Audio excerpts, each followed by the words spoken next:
Where does the motivation to exercise even come from? I know I've asked myself that countless mornings when the alarm has gone off and I am just not motivated to do the work.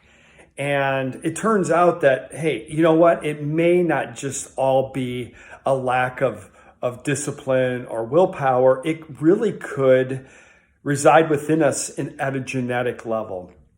So I took this really cool molecular health test from Foxo Life, and they provided me a report based on my genetic profile.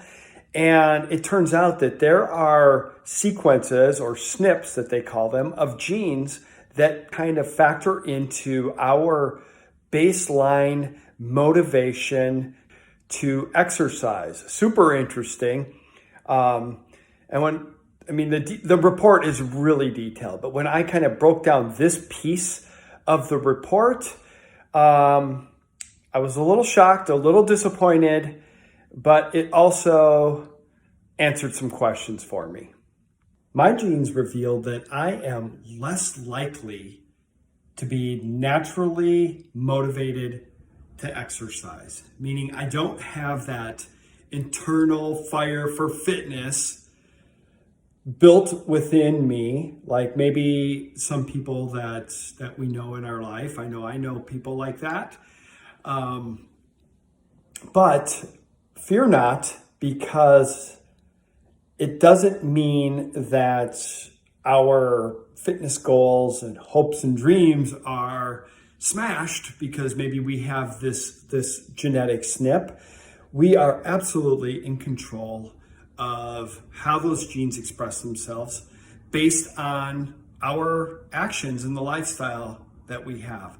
So there are certain strategies that we can use if we find ourselves with this gene of being less likely to be motivated to exercise. And I know it made a lot of sense for me when I read this, because my whole fitness life really has kind of been around creating motivation for myself. And I don't think I ever actually realized that I was doing this consciously. I just did it. So some things that you can do and that I have used and still use to this day to keep me motivated to exercise. One is I look for races or for things, events that I can participate in that are going to require me to train for. So, it could be triathlons. I've done a number of those in my life. It could be marathons or some kind of running race like that, a big bike ride or race. All of those things I have participated in, and I've used those as motivation to get up and exercise and do that work every day. So another thing can be using technology, fitness trackers. There's a ton of them out there, right? Apple, Whoop, Fitbit, Garmin. There's no shortage of them, which is awesome. I use them all the time. I love them, actually, because I like to keep track of my stats. I like to look back over time and see progression or regression, depending on what's going on. I'm able to kind of create these little internal competitions with myself. That's really, for me, it's fun and motivating. Did I burn more calories? Did my minute mile go down? How many miles did I run this week as opposed to last week? Average miles per hour. There's just no shortage of the metrics that you can pull from these companies. They're amazing. Again, super motivating for me, works for me. And I'm sure it works for a lot of others too, because these wouldn't be as popular as they are if it didn't.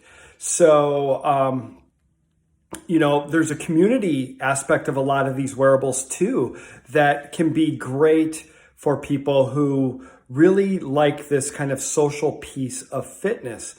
And it's not me but it's huge for others. You've got these kind of built-in accountability buddies. You're working out or competing against people from all over the world, people in your age group. It's just fun, and that's really what it's about. Making fitness fun is a strategy in and of itself, because if it's fun, you're going to be more inclined to get up and do it. So those are just a couple tips that I have, that I use all the time. And if you get a chance to take this molecular health test, it's super easy. Spit in a tube, you send it in, they create a genetic profile on you, and they supply you with this incredible report that really gives you strategic ways of optimizing your life specific to you and your genes. So take care. We'll see you soon.